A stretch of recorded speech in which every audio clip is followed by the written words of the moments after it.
गंजाम जिला कपी सूचनागढ़ थाना आठगड़पाटना गाँ बस स्टाण्ड बाप पुओ को संघबद्ध आक्रमण करा जायछि।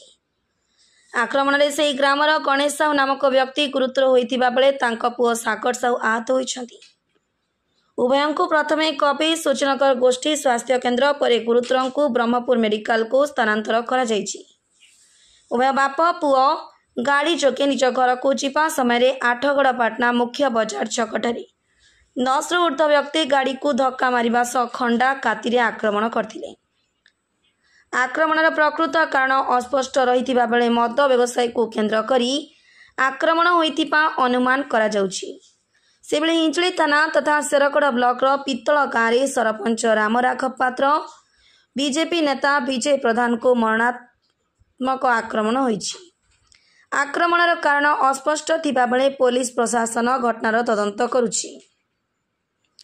गंजाम जिला प्रतिनिधि अमरेंद्र कुमार पटनायक का रिपोर्ट ओडिशा टुडे।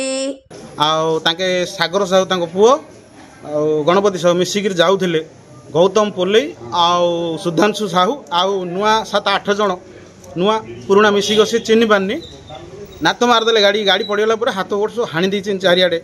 8 गाँ सुरक्षित ना मत तल दिन हाणी मुझे एफआईआर देती तापर किसी पदक्षेप ना प्लस ए बड़ भाई की हाणिले आज्ञा बहुत भय भितर आम अच्छू कौन बुझाबुझी किसी करना जी तो जनगहली छक उपर दिन बेले हाणी मेडिकल छक गाँ भर जी टार्निंग हेल्ले कि ना आम जान कि मत बाड़े प्लस हारे पूरा निरव कौन एक्शन ना कि ना एफआईआर देती भी मुझे तल दिन जाऊँ से जगुपल्ली पुआ सी आम बाबा गाड़ी नात मारा आम गाड़ी नहीं गाड़ी सब जिनस थी बाबा गोटे 10 जन हांदेले 4-5 हांदेले मत बाड़े कहते तो बोपा बंचो वरा बंचा कहले कुना पागे हांचुआर तोर अवस्था इन हम कहले आम बाबा कि जान ना कि ना से विषय किसी सब भाई हाणीदे आम बाबा गोड़ा सब हांदी एवं गोटे 10-15 दिन पूर्व गोटे हांदेले बस स्टाण्ड आम जाऊँ ब्रह्मपुर जाइए आसला बेलू हांदेले गोटे 10-15 जन हांदेले गोटे।